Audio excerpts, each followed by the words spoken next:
برا لفظ استعمال کیا جی, اتنا بڑے سے بڑا یہ کم ہے.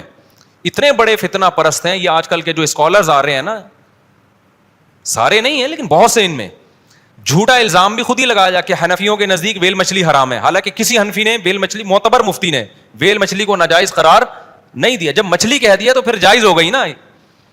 یہ تو ایسے کہہ دیا جیسے حلال مچھلی حرام ہے, حلال کہہ دیا تو حرام کہاں سے ہو گئی. تو حنفیہ کے نزدیک تو مچھلی جب ہے تو وہ تو حلال ہے. جب ویل مچھلی کہہ دیا, اس کو مچھلی سمجھ لیا, مچھلی مان لیا, تو اس کا مطلب اس کو ہم کیا کہہ رہے ہیں, مچھلی ہے تو وہ حلال ہے. تو ایسے ایسے اندھے اندھے مقلدین آج کل آ رہے ہیں نا مارکیٹ میں, وہ یہ بھی تحقیق نہیں کرتے کہ یہ جو الزام لگایا جا رہا ہے احناف پہ, یہ الزام بھی درست ہے یا نہیں ہے. آنکھ بند کر کے بس اندھوں کو فالو کر رہے ہیں, لیبل لگاتے ہیں ہم قرآن و سنت کو مانتے ہیں, ہم کسی کی تقلید نہیں کرتے. میں نے ان کو جتنی تقلید کرتے ہوئے دیکھا نا, اتنی کسی کو نہیں دیکھا. تو اس لیے احتیاط اسی میں ہے کہ یہ جو مچھلی الٹی ہو کے آ جاتی ہے نا, اپنی طبعی موت, ایک تو ہے نا سمندر میں بعض لوگ یہ دریا میں فائر کرتے ہیں اس سے الٹی ہو کے آ جاتی ہے, وہ تو ابھی تازہ تازہ ہے. ایک ہوتا ہے مری ہوئی ہو بہت پہلے سے اور پھر الٹی ہو جائے, تو وہ بھی خبائث میں داخل ہے, اس سے بھی اوائڈ کرنا چاہیے. سمجھتے ہو کہ نہیں سمجھتے تو پاکیزہ چیزیں کھاؤ, حلال طیبات کھاؤ. اسی طرح یہ جو کپورے ہیں, بات چل پڑی ہے تو بتا دوں, امام ابو حنیفہ کے نزدیک یہ بھی جائز نہیں ہے. اس کی وجہ بھی یہی ہے, وَيُحَرِّمُ عَلَيْهِمُ الْخَبَائِثِ, یہ نجاست کا یعنی قرار پکڑتی ہے نجاست یہاں پہ. تو نجاست کو اٹھانے کا ایک برتن ہے یہ, مستقل اسی میں اس میں مستقل نجاست رہتی ہے. اسی طرح جو پیشاب گاہ ہے جانور کی, وہ بھی مسلسل نجاست کا ایک راستہ بنا ہے وہ. تو یحرم علیہم الخبائث میں البتہ امام ابو حنیفہ نے ایک احتیاط کی ہے, کیونکہ اس کا حرام ہونا اجتہاد سے ہے. قرآن نے خبائث کو حرام قرار دیا, اب یہ پورے طور پر خبائث کا لفظ اس پہ صادق آتا ہی نہیں آتا. تو چونکہ اس میں دیگر مجتہدین کا اختلاف ہے, تو احتیاطاً اس میں حرام کا لفظ استعمال کرنے کے بجائے مکروہ کا لفظ استعمال کیا ہے. یہ بھی احتیاط ہے. تو آپ دیکھو کتنے مضبوط دلائل ابو حنیفہ کے, پھر بھی احتیاط کے, دوسرے مجتہدین کا احترام ہو رہا ہے. اور آج دلائل ہوتے نہیں ہیں, اس کے باوجود اپنی رائے کو ایسے پیش کیا جاتا ہے کہ 100% یہی قرآن و سنت ہے, اور جو اس کے اگینسٹ چل رہے ہیں وہ بالکل قرآن و سنت کے خلاف چل رہے ہیں, وہ اندھے مقلد ہیں. اور ضرورت کیا ہے آپ کو ایسی مشتبہ چیزیں کھانے کی یار؟ کٹاکٹ کھا رہے ہو تو کپورے چھوڑ دو تھوڑی دیر کے لیے, کوئی پاکیزہ چیزیں کھانے کے لیے کم ہے کیا؟ اور بعض لوگ چڑھانے کے لیے کھاتے ہیں, جا کے آرڈر کریں گے کپورے صرف اس لیے یہ بتانے کے لیے کہ ہم اس کو حلال سمجھتے ہیں. ٹھیک ہے, آپ کی رائے میں حلال ہے, تو اب جب سب لوگ بیٹھے ہوئے ہیں اور ایک ایسا کنٹری ہے جہاں زیادہ تر فقہ حنفی کو فالو کیا جاتا ہے, تو آپ باقی دوستوں کی رعایت کر لو یار, کچھ اور کھا لو, الگ کھا لینا گھر جا کے آپ. دیکھو میں ایک بات دیتا ہوں, ہمارے حضرت مفتی رشید احمد صاحب رحمہ اللہ کے نزدیک جو ہے نا, جو صبح صادق اور سحری کا وقت ہے وہ 15 ڈگری پہ شروع ہوتا ہے, 18 ڈگری پہ شروع نہیں ہوتا. جو اکثر علماء ہیں وہ 18 کو مانتے ہیں پاکستان میں, 15 اور 18 میں 15 سے 20 منٹ کا فرق ہے. اب جیسے آج جو سحری ختم ہو رہی ہے, کتنے بجے ختم ہوئی ہے کراچی میں؟ 5:06. حضرت مفتی رشید 5:03. حضرت مفتی رشید احمد صاحب کے نقشے کے مطابق 5:17 پہ ختم ہوئی ہے. اب چونکہ مجھے حضرت مفتی رشید احمد صاحب کی رائے پر اعتماد ہے تو میں 5:17 پہ ہی ختم کرتا ہوں, لیکن جب لوگ بیٹھے ہوئے ہوتے ہیں پھر یہ کام نہیں میں کرتا, پھر ان کے حساب سے چلتا ہوں. کیوں بھائی, ایک نئی 1.5 اینٹ کی کیوں مسجد بنا رہے ہو یار سب کے سامنے؟ جو سب کر رہے ہیں آپ کو جلدی افطاری جلدی سحری بند کر لینا, اس سے کوئی گناہ نہیں ملے گا. جلدی بند ہو رہی ہے نا تو اچھا ہے 15 منٹ احتیاط ہو جائے گی, لیکن لوگوں کو تشویش میں ڈالنا, دیر تک کھا رہا ہوں لوگوں کے سامنے, لوگ پوچھیں گے مفتی صاحب سحری کا وقت تو ختم ہو گیا, کیوں کھا رہے ہو؟ پھر میں بتاؤں چونکہ مفتی رشید احمد صاحب کی رائے ہے. ابھی یہ مفتی رشید احمد صاحب کون ہے بھائی؟ یہ ماہر فلکیات تھے, تو پھر انہوں نے یہ رائے کیوں کی بھائی؟ ان کا اپنا مشاہدہ تھا, تو یہ باقیوں کا مشاہدہ نہیں تھا؟ ایک نئی بحث میں ڈال دیا نا لوگوں کو. تو کیوں ایک نیا فتنہ آپ لوگوں میں کھڑا کر رہے ہیں؟ تو ہم جب اکیلے کھا رہے ہوتے ہیں تو 5:17 تک کھا لیتے ہیں, جب پبلک ہوتی ہے تو کیا کرتے ہیں بھائی جو قوم کر رہی ہے اس پہ بند کرو لوگ. اب تو میں نے چکر میں ڈال دیا آپ لوگوں کو, ٹھیک ہے, لیکن آپ کو مشورہ یہی ہے کہ جو نارمل فتویٰ چل رہا ہے اسی کو فالو کرو آپ. تو حالانکہ ہمارے پاس اس کے اس فتوے کے جو مفتی رشید احمد صاحب کے اس کے برحق ہونے کے بڑے مضبوط دلائل ہیں, لیکن پھر بھی تو یہ ہوتا ہے اختلاف رائے کا تحمل. آپ اپنی رائے دوسروں پہ ٹھونسے نہیں, دوسرے کی رائے کا احترام کریں. ابھی میں آپ کو بتاؤں, ترکی کے بارڈر پہ تھا میں, شام اور ترکی کا بارڈر ملتا ہے نا, تو ترکی میں فقہ حنفی ہے. تراویح جس امام نے پڑھائی وہ شافعی تھے. میری پہلی رات ترکی میں تھی, پہلے پوری مسجد بھری ہوئی, جو ہماری مسجد ہے نا اس سے بھی ڈبل مسجد تھی, فل ہال بھرا ہوا تھا نمازیوں سے. امام جو تھے وہ شافعی مسلک کے تھے. انہوں نے جب 20 رکعت تراویح پڑھائی ہے تو اس کے بعد اعلان کیا کہ وطر جو ہے وہ حنفی امام پڑھائے گا. وطر کون پڑھائے گا؟ حنفی امام, کیونکہ زیادہ تر پیچھے سارے مقتدی کیا ہیں؟ حنفی. اب تاکہ ان میں تشویش نہ ہو, مجھے لگا کہ یار یہ دیکھو کتنے براڈ مائنڈیڈ امام ہیں, اگرچہ فقہ شافعی کو فالو کر رہا ہے لیکن رعایت کر رہا ہے کہ یار جس ملک میں ہوں سارے یہاں حنفی ہیں, تو میں اخپل طریقے سے جب پڑھاؤں گا تو ان کو تشویش ہوگی. کوئی بات نہیں یار, ابو حنیفہ کی ایک رائے ہے, امام شافعی کی بھی ایک رائے ہے, تو یہاں کون پڑھا لے؟ وہی پڑھا لے جو انہی کے طریقے سے پڑھا رہا ہے, تاکہ لوگوں میں تشویش نہ ہو. تو میں نے ساتھیوں سے کہا کہ یہ ظرف آپ کو ان جو فقہی مسلکوں کو فالو کرتے ہیں نا, اب حنفی, مالکی, شافعی, حنبلی, یہ ظرف ان میں تو آپ کو نظر آئے گا, لیکن جو ان مسلک سے ہٹ گئے نا, جو ان فقہی آراء سے ہٹ گئے ہیں, تو وہ کیا کرتے ہیں, اپنی رائے کو سب پہ تھوپتے ہیں کہ بس میں جو پڑھا رہا ہوں یہ قرآن و حدیث ہے, باقی سب کیا ہے؟ غلط ہے. اس سے امت میں اختلاف اور انتشار پیدا ہوتا ہے. تو اختلافی مسائل میں اپنی رائے بتانے کی اجازت ہے, ٹھونسنے کی اجازت نہیں ہے. ابھی ایک اہل حدیث عالم کا میں نے کلپ دیکھا, انہوں نے لکھا صحیح دعائے قنوت, اللہم اہدنا فیمن ہدیت وعافنا, یہ صحیح ہے. اور جو ہم پڑھتے ہیں نا اللہم انا نستعینک, اس پہ بڑا سا کراس لگایا ہوا تھا, غلط. میں نے کہا دیکھو یہ اتنا کر دیتے کہ صحیح دعائے قنوت ان کی رائے میں جو بھی ہے اللہم اہدنا فیمن ہدیت, یہ کر دیتے نا, یہ ان کا حق بنتا ہے. جس کو یہ صحیح سمجھتے ہیں اس کو کیا کر رہے ہیں, اور حدیث کا ریفرنس. اتنا بڑا کراس حنفیوں والی اس پہ لگانے کی یہ کیا ہے؟ یہ ہے چنگاری نفرتوں کی پھیلانا. بھائی آپ اپنی رائے اعتدال سے بیان کر دو کہ ہماری نظر میں صحیح ہے, اور وہ ہماری نظر میں بھی غلط نہیں ہے. اللہم اہدنا فیمن ہدیت وہ بھی ثابت ہے, ہم اس کو بھی مانتے ہیں, مشہور یہ والی ہو گئی, مانتے ہم اس کو بھی ہیں. لیکن یہ جو اسٹائل ہے نا مسائل بیان کرنے کا, مجھے خیال ہوا میں اہل حدیث عالم کو فون کروں, یار آپ وہی مثال ہو گئی, ایک آدمی مزدور وہ رات کو اٹھ کے توبہ استغفار کر رہا ہے اللہ تعالیٰ سے, اور دعا میں کیا کہہ رہا ہے, اے اللہ میں اکیلا تیرے سامنے رات کو اٹھا ہوا دعا مانگ رہا ہوں, یہ سارے سو رہے ہیں, ٹھیک ہے, یہ بھی میری طرح تھکے ہوئے ہیں, میں بھی انہی کی طرح تھکا ہوا ہوں, لیکن میں اٹھا ہوا ہوں اور یہ کیا کر رہے ہیں, سو رہے ہیں. تو ایک نے کمبل سے منڈی نکال کے کہا, ابے نالائق تو اپنی تعریفیں کر, اللہ کے سامنے ہماری برائیاں کیوں کر رہے ہیں, یہ سو رہے ہیں, حال یہ بول دے اللہ میں جا کر ہوں, میں اٹھا ہوا ہوں. تو آپ کو اگر احناف والی دعائے قنوت پسند نہیں ہے, یا آپ کے خیال میں وہ حدیث ضعیف ہے یا وہ کمزور ہے, یہ غیر ثابت ہے, تو یار آپ اپنی والی بیان کر دو, یہ صحیح ہے, بس کافی ہے اتنا. جب تک آگ نہیں لگائیں گے نا نفرتوں کی, طنز نہیں کریں گے, اس وقت تک ایسا لگتا ہے منجن بکتا نہیں ہے. تو یہ ان لوگوں سے سنبھلو, اپنے آپ کو سنبھالو ان لوگوں سے, یہ امت میں جوڑ نہیں کر رہے, یہ امت میں کیا کر رہے ہیں, توڑ کر رہے ہیں. اچھا یہ جب عرب عالم کے خلاف چلتے ہیں نا ان کی رائے, وہاں کبھی ایسا موقف اختیار نہیں کرتے کہ بن باز کا فتویٰ یوں غلط, ایسے کراس لگایا وہ. سمجھ میں آ رہی؟ بعض اہل حدیث کی رائے بن باز کے خلاف ہیں, شیخ بن باز کے, وہاں یہ لوگ کبھی یہ اسٹائل اختیار نہیں کرتے کہ جناب توصیف الرحمان صاحب کا کوئی کلپ آئے کہ قرآن حدیث کی روشنی میں صحیح قول یوں سائن کیا ہوا ہے نا یوں کر کے, اور بن باز کا فتویٰ ایسے کراس.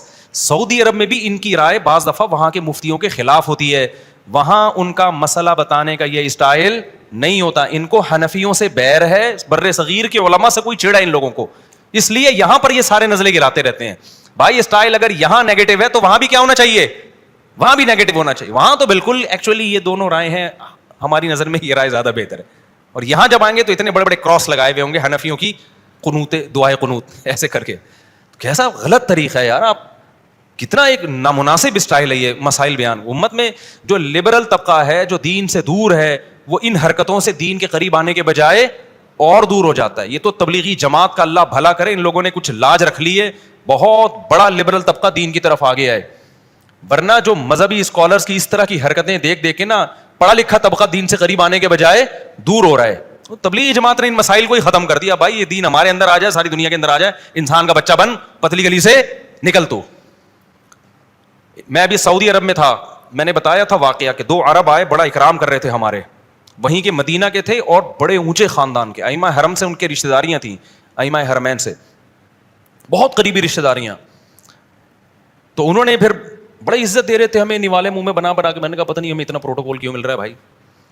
تو پھر انہوں نے بتایا کہ انتم اخرجتمونا من الضلالۃ الی الہدایہ, تم لوگوں نے ہمیں گمراہی سے نکالا ہے. میں نے کہا میں نے تو نہیں نکالا بھائی, میں تو آپ کو جانتا بھی نہیں ہوں. پتہ چلا تبلیغ والوں نے نکالا ہے. کہہ رہے ہم تو برائیوں کی طرف چلے گئے تھے, تبلیغ والوں نے ہم پہ محنت کی, ہمیں نکالا. تو تم کیونکہ وہ مرکز پاکستان میں اور انڈیا میں ہی ہے تو اس لیے وہ ہمیں اتنا ہم نے کہا چلو یار ہمارا تو اتنا وقت نہیں لگا, لیکن فری پھوکٹ میں ہمیں کیا مل رہا ہے, ہمیں بھی غریبی میں عزت مل رہی ہے. اس چیز کی ضرورت ہے. لوگوں کو شراب سے نکالو, زنا سے نکالو, سود سے نکالو.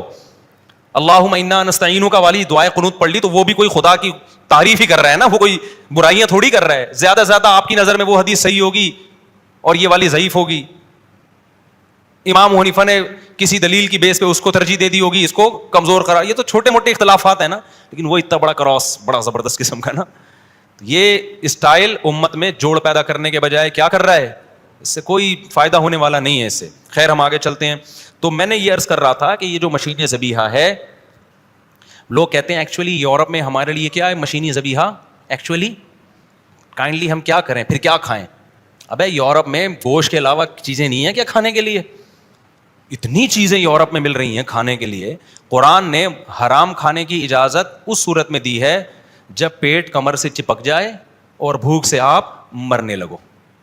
پھر اسلام کیا کہتا ہے, فَمَنِ اضْطُرَّ فِي مَخْمَصَةٍ غَيْرَ مُتَجَانِفٍ لِّإِثْمٍ, جو بھوک میں شدید مجبور ہو جائے گا اور گناہ کی نیت بھی نہ ہو تو وہ اتنا کھائے کہ جس سے کمر سیدھی ہو جائے. یہ نہیں کہ روز بنا بنا کے لیگ پیس لے کر آ, پھر چیسٹ کا پیس لے کر آ, اتنا کھائے جس سے زندگی کیا ہو, بچ جائے. یہ مجبور ہے. تو اس لیے یورپ میں, امریکہ میں آپ کو حرام گوشت کھانے کی اجازت بولو نہیں ہے. حرام گوشت کھانے کی آپ کو اجازت نہیں ہے, بلکہ جہاں آپ کے لیے شریعت پر عمل کرنا ممکن ہی نہ ہو وہاں سے موو کرنا آپ پر واجب ہو جاتا ہے. تو قرآن کہتا ہے کہ وہ جو تین تھے یا چند نوجوان تھے, ایک روایت کے مطابق سات نوجوان تھے, تو انہوں نے کیا کیا, انہوں نے نیت کر لی ہم اس علاقے کو چھوڑ دیں گے. اب علاقہ چھوڑ کے جائیں کہاں پہ؟ تو انہوں نے کہا فی الحال شہر سے نکلو, کسی غار میں پناہ لو, غار میں جائیں گے, وہاں آپس میں صلح مشورہ کریں گے کہ کرنا کیا ہے ہم نے. ٹھیک ہے نا, پہلے یہاں سے تو پتلی گلی سے, استغفر اللہ, ان کو تو پتلی گلی نہیں کہنا چاہیے یار, یہاں سے کیا کرو, یہاں سے نکلے تو پتلی گلی سے ہی ہوں گے, کیونکہ ظاہر ہے اوپنلی تھوڑی جائیں گے, لوگ پکڑ نہیں لیتے ان کو. تو اب جب وہ غار میں گئے ہیں, انہوں نے جانے سے پہلے اللہ سے دعا مانگی, ربنا ہیئ لنا من امرنا رشدا وہیئ لنا من امرنا مرفقا اذ اول الفتیۃ فقالوا ربنا آتنا من لدنک رحمۃ وہیئ لنا من امرنا رشدا. دعائیں مانگنے لگے. پہلا سبق ہمیں کیا ملتا ہے, جہاں دین پر چلنا امپاسبل ہو جائے اس علاقے کو چھوڑنا بولو واجب ہے. مسئلہ چینج نہیں ہوگا, آپ کو چینج ہونا پڑے گا. نمبر 2, جب آپ بہت بڑا کام کرنے جا رہے ہو تو یہ کام اللہ پہ توکل اور اللہ پہ اعتماد کے بغیر نہیں ہو سکتا. تو اس میں پھر دوسرے نمبر پر آپ کو اللہ سے دعائیں مانگنی چاہیے. اے اللہ ہیئ لنا من امرنا مرفقا وہیئ لنا ربنا اذ اول الفتیۃ الی الکہف فقالوا ربنا آتنا من لدنک رحمہ. یہ الفاظ یاد کر لیں, اے اللہ اپنی طرف سے ہمیں ایک رحمت دے دے اور ہمارے معاملے میں ہمیں رشد و ہدایت, گائیڈ کر دے ہمیں کہ کرنا کیا ہے.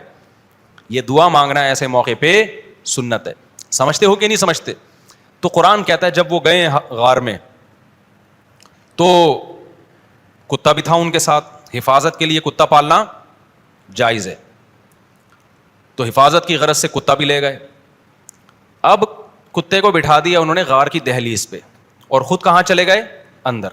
انگریز ہوتا کتے کو بھی اپنے ساتھ, کیونکہ فیملی ممبر ہوتا ہے کتے ان کے ہاں, بڑھاپے میں ان کا بہترین سہارا ہے کتے, تو وہ کتے کو اپنے ساتھ لے جاتے اور کتا بھی ان کے ساتھ سو جاتا.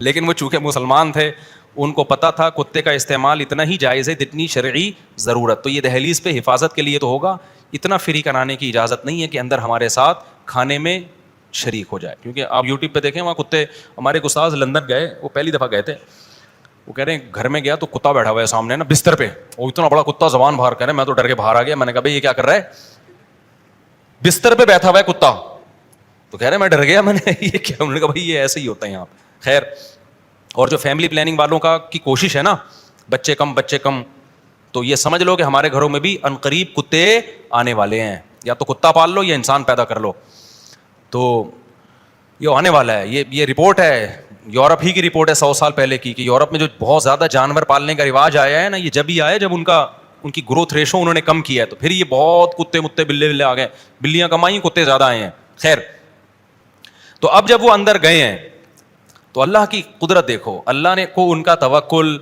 اللہ کو ان کی قربانی اتنی پسند آئی کہ اللہ نے کہا کہ تم یہاں کدھر سفر کر کے کہاں جاؤ گے, میں ایسا کرتا ہوں تمہیں سلا دیتا ہوں اور 309 سال کے بعد اٹھاؤں گا تمہیں میں. اللہ کے علم میں یہ بات تھی کہ اس دوران اس حکومت کا تختہ الٹ جائے گا اور یہاں کوئی اسلامی حکومت آ جائے گی. یہ نبی صلی اللہ علیہ وسلم سے پہلے کا واقعہ, اسلامی میں اس سینس میں کہہ رہا ہوں کہ حق کی حکومت, ورنہ اس وقت تو عیسائی حکومت یا یہودی حکومت ہوگی نا. اب جب یہ سوئے ہیں تو قرآن کہہ رہے ہیں ہم نے ان کے کتے کو باہر بٹھا دیا اور جاگتا رہے وہ 309 سال, اور ایسا روب کہ کوئی باہر آئے نہ گزرے تو اس کو ڈر کے کتا مجھ پہ حملہ نہ کر دے. لو اطلعت علیہم لولیت منہم فرارا ولملیت منہم رعبا. اللہ کہتے ہیں اے مخاطب اگر تو جاتا نا ایسا روب تھا کہ تو بھاگ جاتا وہاں سے. تو اللہ نے یہ انتظام کیوں کیا؟ تاکہ ان کی طرف کوئی بڑھنے کی کوشش نہ کرے. اب کیا ہوا ہے؟ قرآن کہتا ہے وَإِذَا طَلَعَتْ وَتَرَى الشَّمْسَ إِذَا طَلَعَتْ تَزَاوَرُ عَنْ كَهْفِهِمْ. سلایا اللہ نے اس انداز سے کہ سورج کی روشنی ڈائریکٹ ان کے اوپر جسم پہ نہیں پڑ رہی, کیونکہ سورج کی تیز تپش بھی انسان کی باڈی کو خراب کر دیتی ہے. ایسا بھی نہیں ہے کہ اندر روشنی نہ جائے, وائٹامن ڈی ہی نہ ملے, اور ایسا بھی نہیں ہے کہ ڈائریکٹ سورج کی تپش سے باڈی خراب ہو جائے. ایک خاص انداز سے سورج کے زاویے, وہ سورج نکلتا غروب ہوتا نکلتا غروب ہوتا, وَنُقَلِّبُهُمْ ذَاتَ الْيَمِينِ وَذَاتَ الشِّمَالِ, اور ہم ان کو کروٹیں بھی دلاتے رہتے ہیں تاکہ ایسا نہ ہو کہ زمین کھا جائے. بھائی ایک ہی جگہ پڑے رہو گے, اگر آپ سوئے اور اٹھے ہی نہیں, 1 دن 2 دن 3 دن 4 دن 5 دن 6 دن, تو ایک دن کیا ہوگا, زمین میں آپ کیا ہو جاؤ گے, غائب. تو اللہ کہتے ہیں ہم ان کو کروٹیں بھی دلا رہے تھے. اب دیکھو اللہ کے کام دیکھو, 309 سال کسی انسان کے لیے سونا ممکن نہیں ہے, لیکن اللہ نے جب سنا کہ ایک قدرت کو ظاہر کیا تو اب اللہ باقی تمام چیزوں میں اسباب ہی اختیار کر رہے ہیں.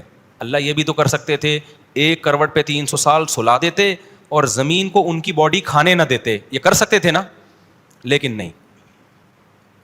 309 سال سنا کے تو اپنی قدرت ظاہر کرنی تھی, باقی سارے کام کیسے ہوں گے, اسباب کے تحت ہوں گے. اللہ یہ بھی کر سکتے تھے کہ 309 سال سلاتے, سورج کی کرنیں نہ آتی ان کے اوپر اور اندھیرے میں ہی وٹامن ڈی ان کو ملتا رہتا. نہ نہ نہ, جہاں تک اسباب سے کام ہوگا اللہ بھی کیا اختیار کرتے ہیں, اسباب اختیار کرتے ہیں. تو جب اللہ بھی اسباب ہی اختیار کرتے ہیں تو میں اور آپ کون ہوتے ہیں جو اسباب اختیار کیے بغیر اللہ پہ توکل کرنا شروع کر دیں. کما رانی ہے اللہ کھلائے گا, صحت کا خیال کرنا نہیں, اللہ ابے کچھ نہیں ہوتا لڈو وڈو کھانے سے. یہ باتیں ہوتی ہیں نا آج کل دینداروں کی, او بھائی تیرے کو شوگر ہے تو 3 لڈو کیوں کھا رہا ہے, ابے موت دینے والا کون ہے, اللہ ہے. زندگی موت لڈو کے ہاتھ میں نہیں ہے, زندگی موت کس کے ہاتھ میں ہے, لڈو کس کے ہاتھ میں ہے, زندگی موت اللہ کے ہاتھ. یہ دینداروں کو ہم نے سنا ہے. حالانکہ جب آپ کا پیٹ بڑا ہوا ہے, آپ کو شوگر ہے, تو لڈو آپ کے لیے جان لیوا ہو سکتا ہے. ایسے موقع پہ یہ توکل کی بات کرنا یہ شریعت کے خلاف ہے. تو اللہ بھی دیکھو اسباب ہی اختیار کر رہا ہے. حدیث میں آتا ہے کہ حضرت عیسیٰ علیہ الصلوۃ والسلام جب آسمان سے نازل ہوں گے, اب پتہ نہیں اتنی اوپر سے زمین پہ آئیں گے, یہ اسباب کے خلاف ہے نا. یہ بات انسان کے لیے تو ممکن نہیں ہے. جب آپ زمین کے خول سے باہر جاتے ہیں آکسیجن ہی ختم ہو جاتی ہے, زندہ رہنا ممکن نہیں ہے. لیکن عیسیٰ علیہ السلام کو اللہ نے اپنی قدرت سے زندہ رکھا ہوا ہے. جب قرب قیامت میں دمشق میں عیسیٰ علیہ السلام آئیں گے تو حدیث میں آتا ہے کہ امام مہدی شام میں نماز کے لیے کھڑے ہوئے ہوں گے, عصر کی نماز کے لیے مصلی پہ. مینار ہے, اس پہ کون نازل ہوگا, حضرت عیسیٰ علیہ السلام. تو مینار سے پھر سیڑھیاں لگائی جائیں گی حضرت عیسیٰ کے اترنے کے لیے. اب کمال کی بات ہے, اللہ وہاں سے یہاں تک آ گئے, تھوڑا سا تو رہ گیا فاصلہ. چھوڑو یار, تم لوگ کی سمجھ میں نہیں آ رہا. ابے سوال پیدا ہوتا ہے کہ جب ادھر سے ادھر تک آ گئے تو تھوڑا سا تو رہ گیا ہے نا. اب یہاں سیڑھیاں کیوں لگائی جا رہی ہیں؟ بھائی دنیا کیا ہے, دارالاسباب ہے. ادھر سیڑھیوں سے جانا ممکن نہیں تھا, وہ اللہ اپنی قدرت سے ہی لے گیا. یہ دنیا دارالاسباب ہے, یہاں پہ کیا لگیں گی, سیڑھیاں لگیں گی. وہاں سے نیچے اتریں گے, اتنے بڑے بڑے بال ہوں گے جن سے پانی بہہ رہا ہوگا, کیونکہ حضرت عیسیٰ علیہ السلام کو جب سولی پہ لٹکایا جا رہا تھا اس وقت آپ نے غسل کیا تھا, تو اللہ نے ان کی شکل کا کوئی آدمی کر دیا اور عیسیٰ ابن مریم کو آسمانوں پہ اسی حال میں اٹھا لیا. اور قرب قیامت میں جب نازل ہوں گے تو عصابۃ تغزو مع عیسی ابن مریم, نبی نے فرمایا میری اس امت کے لیے جنت کی ضمانت ہے جو عیسیٰ ابن مریم کے ساتھ مل کے جہاد کرے گی. حضرت عیسیٰ نے آتے ہی کیا کرنا ہے, جہاد کرنا ہے.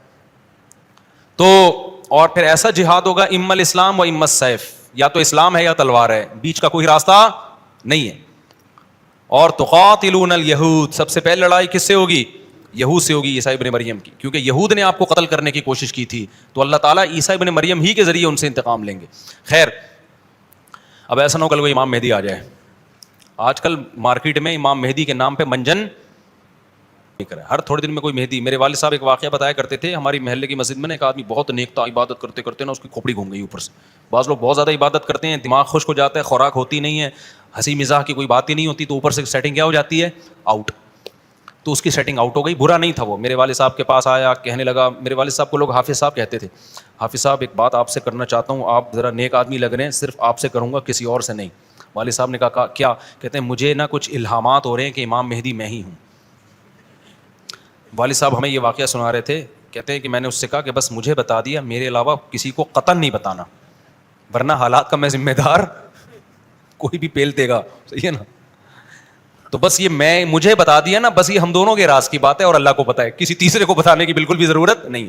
پھر والد صاحب نے اس کو بولا بھائی تو تھوڑا سا وظائف نا کم کر دے, تھوڑا سا نارمل لائف میں آ جائے, انسان کا بچہ بن جا, تیری کھوپڑی کیا ہو رہی ہے, سیٹنگ. تو بہت سے امام مہدی اس چکر میں بنے ہیں, ہوتے نہیں ہیں. تو جب امام مہدی نے آنا ہوگا نا, تو سب سے پہلی بات یہ کہ وہ مہدی ہونے کا دعویٰ نہیں کریں گے, ان کو لوگ کہیں گے کہ آپ مہدی ہیں, ان میں علامتیں دیکھ کے علماء ان سے خود کہیں گے, سارے پیچھے پڑ جائیں گے کہ آپ مہدی ہو. سمجھتے ہو کہ نہیں سمجھتے ہو؟ تو جو خود سے مہدی ہونے کا دعویٰ کرے وہ تو مہدی ہو ہی نہیں سکتا. اور جب امام مہدی ہوں گے تو عیسیٰ ابن مریم نازل ہوں گے, جس کے دور میں عیسیٰ نازل نہیں ہو رہے, اس کا مطلب وہ مہدی ہے ہی نہیں. تو حدیث میں آتا ہے حضرت مہدی مصلی پہ کھڑے ہوں گے, تو حضرت عیسیٰ علیہ السلام آئیں گے, تو وہ حضرت مہدی ان کو مصلی پہ آگے کریں گے کہ آپ نماز پڑھائیں, لیکن حضرت عیسیٰ علیہ السلام کس کے حوالے کریں گے مصلی, کہ یہ نماز آپ ہی پڑھائیں گے.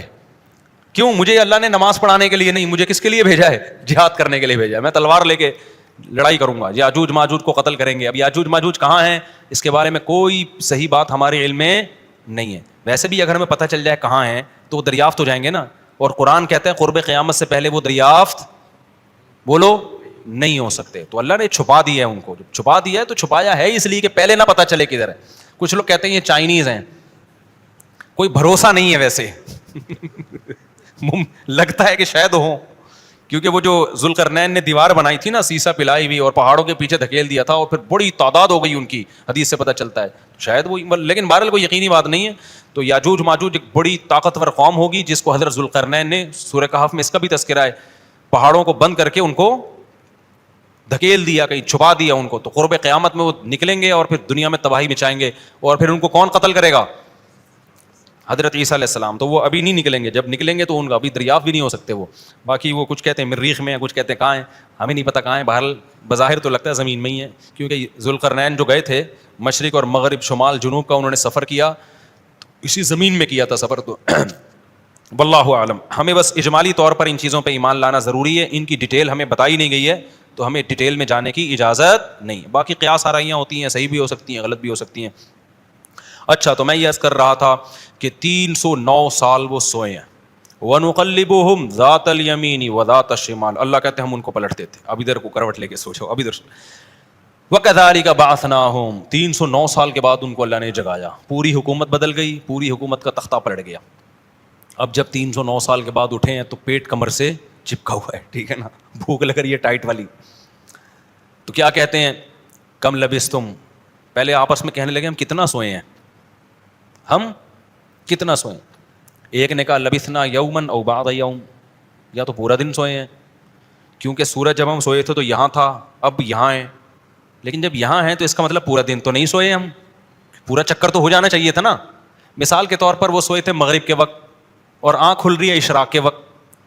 اب کنفیوز ہو رہے ہیں نا کہ یار اگر ہم تھوڑا سوئے ہیں تو یہ تو ہمیں لگ رہا ہے بہت زیادہ سوئے ہیں, 24 گھنٹے سے زیادہ تو سو نہیں سکتا کوئی. تو کہنے لگے یا تو ہم پورا ایک دن سوئے ہیں یا شاید اس سے کم سوئے ہیں. کم سونے پر یہ اعتراض ہو رہا ہے کہ نیند تو بڑی شاندار طریقے سے پوری ہوئی ہے, 4-6 گھنٹے میں ایسی ہوتی نہیں ہے. اور اگر زیادہ سوئے ہیں تو سورج جب ہم سوئے تھے وہ یہاں تھا, اب یہاں ہے, تو یہ تو 24 گھنٹے بھی پورے نہیں ہوئے, کیونکہ ان کا کیا خیال ہے کہ یہ 300 دفعہ پلٹ کے سورج آ چکا ہے. جب کافی دیر ان کی بحث ہوئی تو کہنے لگے ربکم اعلم بکم, اللہ ہی جانتا ہے بھائی کتنا سوئے ہیں, اس بحث سے کوئی فائدہ نہیں ہے, ابھی تو روٹی کی فکر کرو. فبعثوا احدکم بورقکم, یہ سکہ رائج الوقت لے کے جاؤ اور روٹی لے کر آؤ. اب دیکھو یہاں بھی وہ اللہ پہ توکل کر سکتے تھے کہ ہم جا رہے ہیں, پیسے لے جانے کی ضرورت نہیں ہے, ہم نے اللہ کے لیے قربانی دی ہے, کھلائے گا کون ہمیں؟ اللہ. نا بھائی, اللہ نے کہا ہے جتنے اسباب اختیار کر سکتے ہو کرو. تم ایک اجنبی جگہ پہ جا رہے ہو, تمہارے پاس سکے ہونا, پیسے تو لے کے جاؤ. عربوں میں نا جب زمانے جاہلیت میں حج ہوتا تھا تو دور دور سے جو عرب قبیلے بیت اللہ آتے تھے پیسے نہیں لے کے آتے تھے ساتھ میں, کہتے تھے کہ ہم اللہ کے گھر کی زیارت کے لیے جا رہے ہیں تو کھلائے گا کون ہمیں؟ اللہ, ہم پیسے نہیں لے کے جائیں گے. یہ تو توکل کے خلاف ہے یار. اللہ کے مہمان, وہ مثال ایسے دیتے تھے جیسے آپ اپنی نانی کے جا رہے ہو اور اپنی کھانا ساتھ لے کے جا رہے ہو, تو نانی کو غصہ آئے گا نا, بیٹا میں نے تیری دعوت کی ہے تو کھلاؤں گی کون؟ میں کھلاؤں گی تجھے, تو اپنے ساتھ کھانا کیوں لے کر آیا ہے؟ تو کہتے تھے جب ہم کسی کے مہمان ہوتے ہیں تو کھانا ساتھ نہیں لے کے جاتے, میزبان کا کام ہے, تو ہم اللہ کے گھر پہ جا رہے ہیں, ہم پیسے لے کے نہیں جائیں گے, اللہ پہ توکل کریں گے. جب پیسے ختم ہوتے نا تو بھیک مانگ رہے, تو بھائی کو اللہ کے نام پہ کوئی کھانا دے دے یار, کوئی تو روٹی دے دے. جب پیسے ختم ہوتے تو کیا کرتے یار, کہیں سے جگاڑ, پھر چوریاں چکاریاں شروع کر دیتے. تو قرآن میں اللہ نے آیت نے نازل کی, وَتَزَوَّدُوا, جب حج کے لیے جاؤ تو زاد راہ لے کے جاؤ, پیسے لے کے جاؤ. کیوں؟ فَإِنَّ خَيْرَ الزَّادِ التَّقْوَىٰ, سب سے بہترین زاد راہ تقویٰ ہے. وہ توکل جو تمہیں بھکاری بنا دے, گنہگار, کیونکہ بھکاری پن یہ تقویٰ کے خلاف ہے. تو پہلے تقویٰ کی فکر کرو کہ لوگوں کے سامنے ہاتھ نہ پھیلانے پڑے.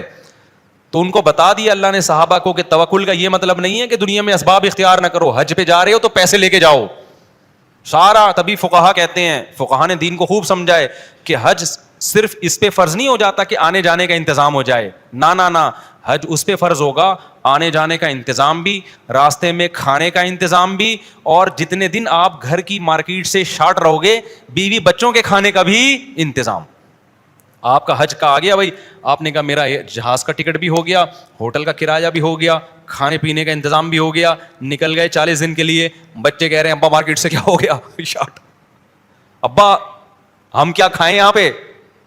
تو ابا کہہ رہا ہے بیٹا میرے لیے چونکہ آنے جانے کا پراپر انتظام ہو گیا تھا تو مجھ پہ حج فرض ہو گیا ہے, کیونکہ اللہ نے کہا ہے جس میں استطاعت ہے حج فرض ہے, تو مجھ میں استطاعت ہی حج فرض ہے.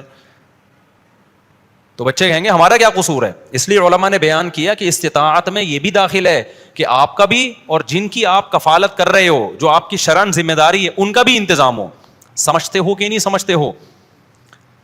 تو انہوں نے اپنے ساتھ سکے لے کے گئے ہوئے تھے, وہ سکہ رائج الوقت. جب نکاح ہوتا ہے نا تو سکہ رائج الوقت, میں نے سکہ رائج الوقت میں آپ کا نکاح فلاں, میں یہ لفظ نکال دیا ہے, میں اتنے پیسوں میں کرایا ہم نے, کیونکہ رائج الوقت ہی سکے چلیں گے نا, یا نکاح میں ڈالر تھوڑی دیں گے. کبھی خربوزہ خریدتے ہوئے کہا کہ سکہ رائج الوقت کے مطابق یہ خربوزہ کتنے روپے کلو ہے, تو جیسے وہاں سیدھا سیدھا بولتے ہو بھائی خربوزہ کتنے روپے کلو ہے, تو مہر میں بھی وہی ہے. جب پاکستان میں شادی ہو رہی ہے تو پاکستانی روپے میں ہی ہوگی, اس میں الگ سے سکہ رائج الوقت بتانے کی ضرورت نہیں ہے. لوگ کہہ رہے تو سکہ رائج الوقت کے مطابق, تو وہاں سے میری زبان پہ یہ آیا ہے. تو انہوں نے کہا بھائی یہ سکہ رائج الوقت ہے, اس کو لے کے جاؤ اور کھانے پینے کا انتظام کرو. پھر کہنے لگے دیکھو وَلْيَتَلَطَّفْ, چپکے سے جانا, وَلَا يُشْعِرَنَّ بِكُمْ أَحَدًا, کسی کو تمہارے بارے میں پتہ نہ چلے. ایسے منہ لپیٹ کے نا چھپڑ میں جانا اور روٹی لے کے چھپڑ میں واپس آ جانا. اس سے بھی پتہ چل رہا ہے کہ وہ اپنی حفاظت کا پورا انتظام کر رہے ہیں, پھر اللہ پہ توکل کر رہے ہیں. کتا بھی ساتھ لے کے جا رہے ہیں تاکہ اجنبی لوگوں سے ہماری حفاظت ہو, یہ بھی پورا انتظام. اور اس کے بعد بھی ایک بندے کو بھیج رہے ہیں بھائی لپٹ کے جانا, پتہ نہ چلے, پکڑے نہ جائیں ہم. اور آگے انہوں نے کیا کہا, فَلْيَنظُرْ أَيُّهَا أَزْكَىٰ طَعَامًا, دیکھنا پاکیزہ کھانا ہو, حلال کھانا لے کے آنا. اس سے بھی پتہ چلتا ہے کہ چونکہ غیر مسلم ریاست تھی نا, وہاں ان پر واجب تھا کہ کھانا خریدنے سے پہلے تحقیق کر لیں کہ حرام ہے یا حلال. اسلامی ملک میں اس تحقیق کی ضرورت نہیں ہے کیونکہ حلال ہی ہوتا ہے. یہاں آپ ہوٹل میں بیٹھ کے پوچھیں یہ گدھے کا گوشت ہے یا بکرے کا گوشت ہے, وہ رکھ کے ایک تھپڑ لگائے گا آپ کے. کیوں بھائی؟ غالب یہی ہے کہ جب سامنے والا انسان ہے اور مسلمان ہے تو گوشت بھی انشاءاللہ حلال ہی ہوگا. سامنے والا گدھا نہیں ہے تو گوشت بھی گدھے کا. یہاں بھی گدھے کے گوشت بکے ہیں مگر ان کا ریشو کم ہے نا, عموماً تو حلال ہی ہوتا ہے. لیکن جب آپ غیر مسلم ریاست میں جاتے ہیں, پھر جب بھی آپ کوئی چیز خریدیں گے تو آپ پر تحقیق کرنا واجب ہے, بھائی یہ حلال ہے یا نہیں. میں یورپ میں جہاں بھی ہوٹل میں جاتا تھا پہلے پوچھتا تھا ابے یہ مرغی حلال ہے کہ حرام ہے, وہ کہتا تھا حلال ہے. کیسے پتہ چلا حلال ہے؟ ٹھپا تو سب نے لگایا ہوا ہوتا ہے حلال کا. کہاں سے خریدی آپ نے؟ وہ بتاتا تھا فلاں سے. میں نے کہا آپ کو پتا ہے کہ وہ ہاتھ سے ذبح کرتے ہیں؟ کہ جی ہمیں تو نہیں پتا. میں نے کہا پھر ہم بھی نہیں کھائیں گے بھائی. یہ غیر مسلم ریاست میں یہ تحقیق کیا ہے؟ اطمینان ہو جائے کہ ہاں جی ہاتھ کا ذبیحہ ہے, بسم اللہ اللہ اکبر پڑھ کے کہہ رہا ہے, تو پھر آپ کھا سکتے ہیں, ادروائز نہیں کھا سکتے آپ. پھر آپ چلغوزے کھائیں, کچھ بھی کھائیں, گزارا کریں آپ. سمجھتے ہو؟ تو ان لوگوں نے بھی کیا, حالانکہ یہ کتنے شدید بھوکے تھے نا, ان کو تو چاہیے تھا, بولتے یار تو جا اور جو ملے لے آ بس اٹھا کے, ٹھیک ہے نا, جو ملے. ابھی حلال حرام کے چکر میں پڑنے کی ضرورت نہیں ہے, بہت ہو گیا یار, بھوک دیکھ یار, ابھی تو ابھی پھر بھی آگے حلال حرام کی تحقیق کرے گا. ابے جو ملے اٹھا کے لے آ, نہ حلال لے کے آنا, حرام سے اوائڈ کرنا.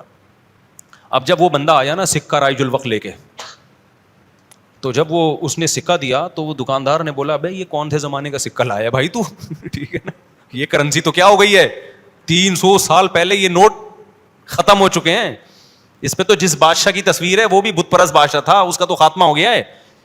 یہاں تو جہاد ہوا, دوسری قوموں نے حملہ کیا, پوری ریاست کیا ہو گئی ہے, ختم.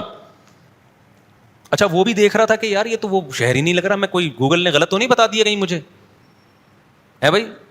وہ بھی یہی سوچ رہا نا جو کہ بھائی میں کہاں ہوں, یہ وہ جگہ ہی نہیں لگ رہی. تو 309 سال میں تو سب کچھ چینج ہو جائے گا نا. بالآخر قرآن میں چونکہ اختصار ہے, بہت شارٹ واقعات سناتا ہے. بالآخر کیا ہوا کہ لوگوں نے اس سے پوچھا تم کون ہو, اس نے پوچھا بھائی وہ کہاں ہے, انہوں نے کہا وہ تو 309 سال پہلے ونس اپون اے ٹائم ایک حکومت تھی, پھر یہ ہوا, پھر علامتیں دیکھی گئیں, یہ پرانے سکے نکلے.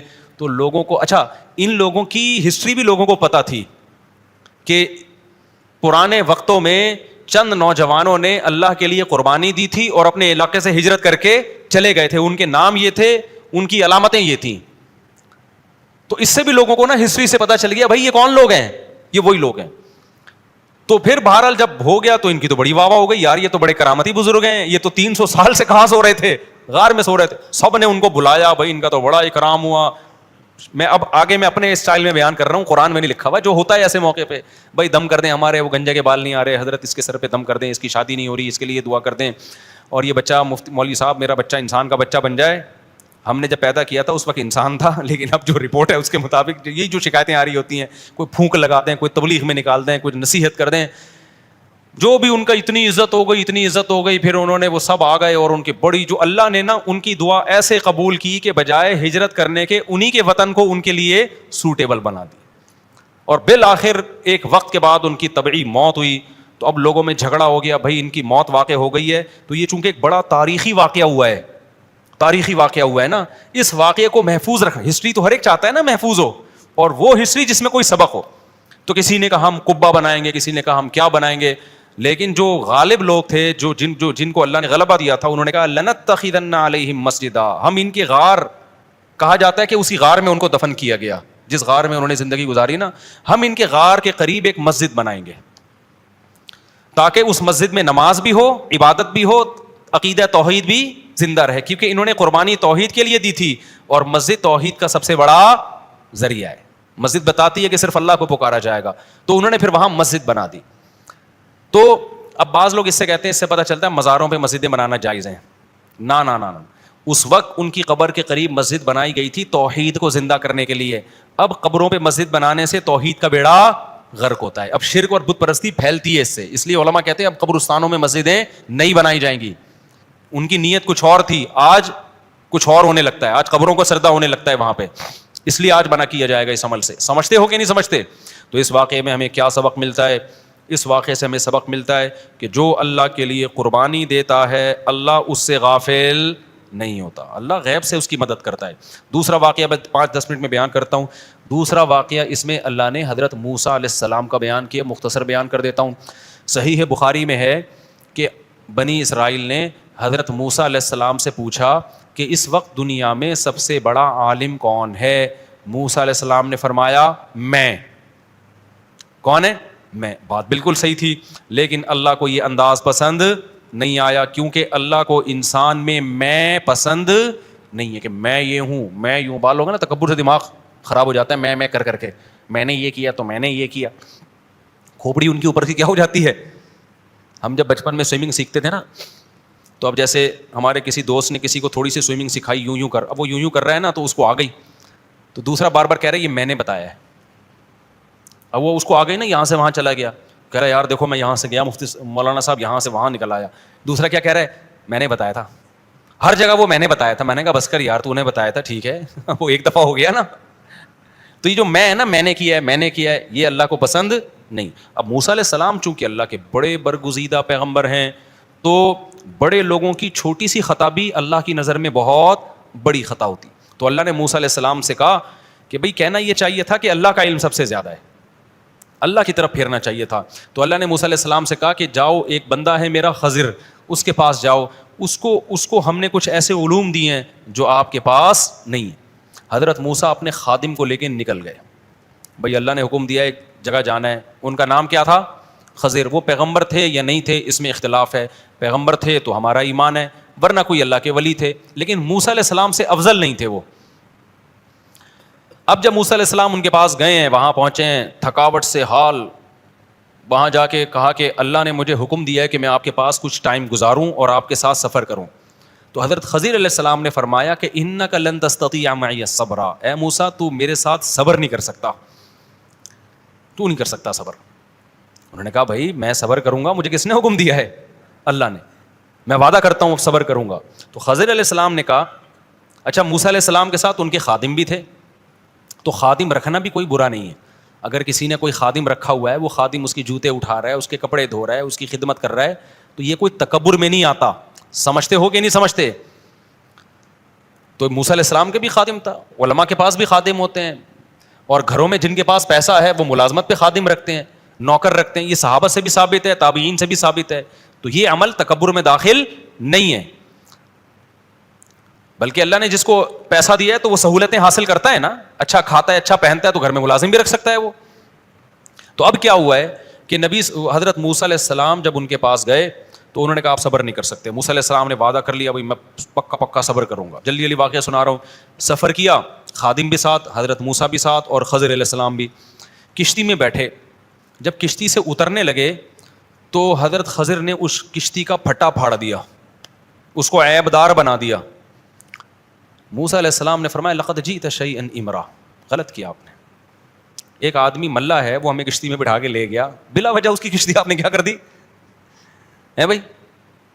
نہ کوئی اس سے جھگڑا ہوا ہمارا، نہ کوئی، بلا وجہ ایک مزدور آدمی، اچھا بلا آدمی، کشتی کو آپ نے توڑ تاڑ دیا، ایک پھٹا نکال دیا تھا اس کا.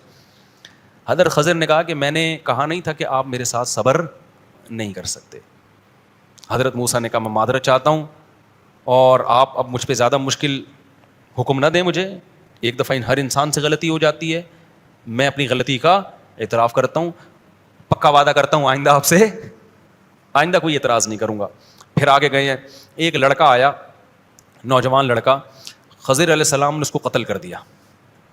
قال اقتلت نفسا زکیۃ بغیر نفس. حضرت موسیٰ نے کہا ایک اچھا بھلا لڑکا، کوئی گناہ نہیں ہوا اس سے، انسانی جان کا قتل اتنا بڑا جرم ہے، ایویں ہی بندہ مار دیا آپ نے بھائی، بندہ ہی مار دیا آپ نے. حضرت خضر نے فرمایا الم اقل لک انک لن تستطیع معی صبرا، میں نے آپ سے کہا نہیں تھا کہ آپ صبر نہیں کر سکتے. حضرت موسیٰ نے کہا 2 دفعہ غلطی ہو گئی مجھ سے، تو اب کیا ہے، ان سألتک عن شیء بعدہ، اب میں اپنی سزا خود بتا رہا ہوں. اگر میں نے اب آپ سے اعتراض کیا نا، سوال پوچھا، تو ھذا فراق، ان سألتک عن شیء بعدہ فلا تصاحبنی، تو آپ پھر مجھے اپنے ساتھ نہیں رکھیے، میری سزا یہ ہے کہ میں واپس چلا جاؤں گا بس. آگے گئے ہیں، ایک بستی میں ٹھہرے، ابھی یہ مسافر تھے، زیادہ راہ ختم ہو گیا، تو بستی والوں سے کہا بھائی ہم مسافر ہیں، ہمارے لیے کوئی کھانے پینے کا انتظام ہو جائے، سر چھپانے کی جگہ ہو جائے. بستی والے ایک نمبر کے کیا تھے؟ کنجوس.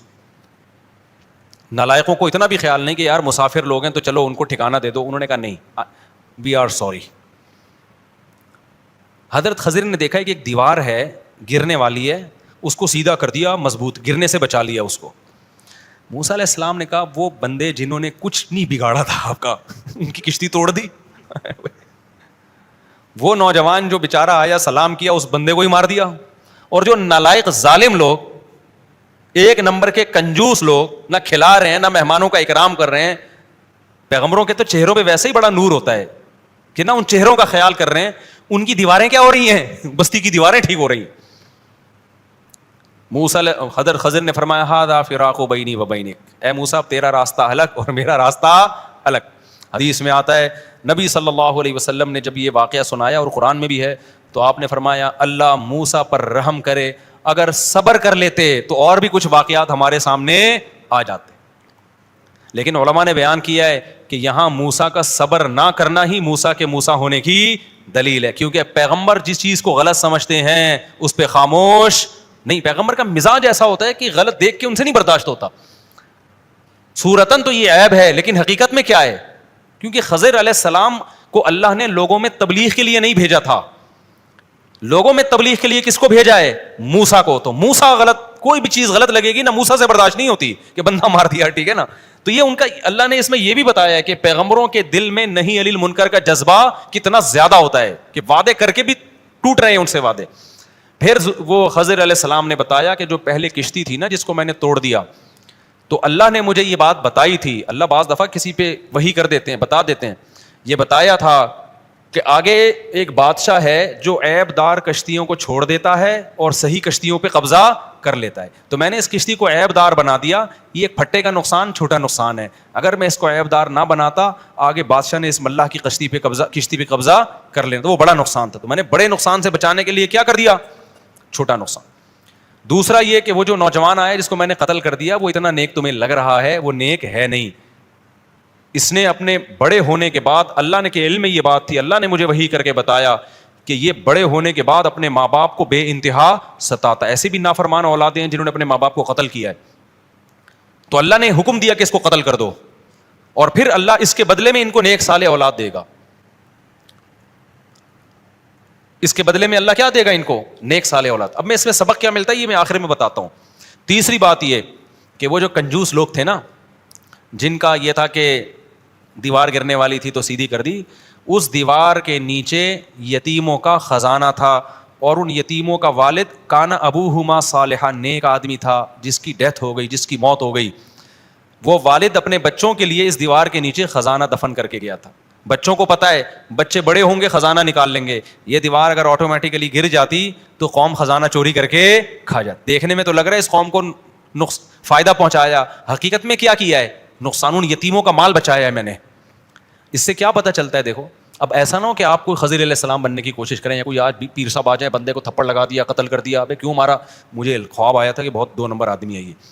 شریعت اب مکمل ہو چکی ہے. اب گواہیوں کے بغیر نہ کسی کو قتل کرنے کی اجازت, نہ کسی کی دیوار گرانے کی اجازت, نہ کسی کے پھٹے کشتیوں کے توڑنے کی اجازت ہے. کسی کو اس کی اجازت نہیں ہے, بلکہ شریعت نے ایک لا بتا دیا ہے. یہ تو اللہ نے بتا دیا کہ پچھلی امتوں میں اللہ نے ایسے معاملات بھی کیے ہیں. یہ کیوں بتایا اللہ نے؟ اس میں کیا سبق ملتا ہے؟ دیکھو, ہمارے ساتھ کچھ ایسے کام ہو رہے ہوتے ہیں جو ہم سمجھتے ہیں کہ ہمارے ساتھ غلط ہو رہا ہے, لیکن اللہ کے علم میں وہ کیا ہو رہا ہوتا ہے؟ صحیح ہو رہا ہوتا ہے, ہمیں نہیں پتا ہوتا. تو جس کا اللہ پہ توکل ہوگا نا, اب جیسے جس ملاح کی کشتی حضرت خضر نے توڑ دی, وہ تو کہہ رہا ہوگا یار میری کشتی کا بیڑا غرق کر دیا, نقصان کر دیا, لیکن وہ اللہ پہ توکل کرے تو کیا کہے گا؟ بھائی اسی میں کیا ہوگی, بس اللہ کی طرف سے کچھ ہو گیا, ٹھیک ہے, ہمیں نہیں پتا کیا ہے لیکن خیر ہے, یہی سوچے گا نا. اب جن ماں باپ کا بچہ مر گیا, قتل ہو گیا, جو بے صبرے ہوں گے وہ تو ساری زندگی روتے رہیں گے, ہمارا اتنا بچہ چلا گیا دنیا سے, ہمارا بچہ مر گیا, ہمارا یہ ہو گیا, یہ ہو گیا. جو صبر کرنے والے ہوں گے وہ کہیں گے بھائی شاید اسی میں اللہ کے علم میں کوئی خیر ہو. ضروری نہیں کہ بچہ بڑا ہو کے نافرمان ہو سکتا ہے, کچھ بھی ہو سکتا ہے نا, کچھ بھی ہو سکتا ہے. بعد میں کوئی ایسا حادثہ ہو جائے اس کے ساتھ کہ آپ سے وہ غم برداشت نہ ہو. تو ہمیں اس میں یہ بتایا گیا ہے کہ جو بھی ہو رہا ہے, جو اللہ کے بارے میں اچھا سوچتا ہے تو سمجھو اس کے ساتھ اچھا ہو رہا ہے, جو اللہ کے بارے میں غلط سوچتا ہے تو اس کے ساتھ غلط ہو رہا ہے. حدیث میں آتا ہے اللہ تعالیٰ کہتے ہیں انا عند ظن عبدی بی, میرا بندہ میرے بارے میں جیسا گمان رکھتا ہے میں بھی اس کے ساتھ معاملات ایسے کرتا ہوں. اگر آپ کے ساتھ کچھ الٹا سیدھا ہو رہا ہے اور آپ کہتے ہیں یار جو ہو رہا ہے میرا رب میرے لیے بہتری کے لیے کر رہا ہے, تو حقیقت میں وہ کس کے لیے ہو رہا ہے؟ آپ کی بہتری کے لیے ہو رہا ہے. اور اگر آپ کے ساتھ کچھ الٹا سیدھا ہوا اور آپ نے کہا یار اللہ کو میں ہی ملا ہوں ٹینشن دینے کے لیے, تو سمجھ لو کہ واقعی آپ ہی ہیں ٹینشن کے لیے, ٹھیک ہے نا. اللہ آپ کو کیا دے رہا ہے؟ ٹینشن دے رہا ہے. اور اس میں آخری بات یہ کہ دیکھو ان بچوں کا باپ نیک آدمی تھا, باپ مر گیا, قرآن کے الفاظ ہیں وَكَانَ أَبُوهُمَا صَالِحًا, تو باپ نیک ہونے کا اللہ کی طرف سے کیسا انتظام ہو رہا ہے کہ بچوں کی وراثت کی حفاظت کے لیے حضرت خضر کو بھیجا جا رہا ہے کہ ان کی حفاظت کرو. اس سے پتہ چلتا ہے کہ ماں باپ کی نیکیاں, ان کا نیک ہونا اولاد کے بھی کام آتا ہے, اور اللہ اولاد کے لیے غیب سے انتظام کرتا ہے. اب یہ چیز کوئی ٹریس تھوڑی کر سکتا ہے کہ کس وقت کس کے لیے کیا ہو رہا ہے. تو اس سے پتہ چلتا ہے کہ آپ کی نیکی صرف آپ کے کام نہیں آتی بلکہ آپ کی اولاد کے بھی کام آتی ہے. لہذا اپنی اولاد کا مستقبل بنانا چاہتے ہو تو اس کے لیے اپنے آپ کو بھی ٹھیک کرنا پڑے گا آپ کو. تو یہ بھی ہمیں اس میں بہت اہم سبق ملتا ہے. اللہ تعالیٰ ہمیں سمجھنے کی, عمل کی توفیق عطا فرمائے. کافی ہو گیا میرا خیال. سبحانک اللہم و بحمدک، نشہد ان لا الہ الا انت، نستغفرک و نتوب الیک.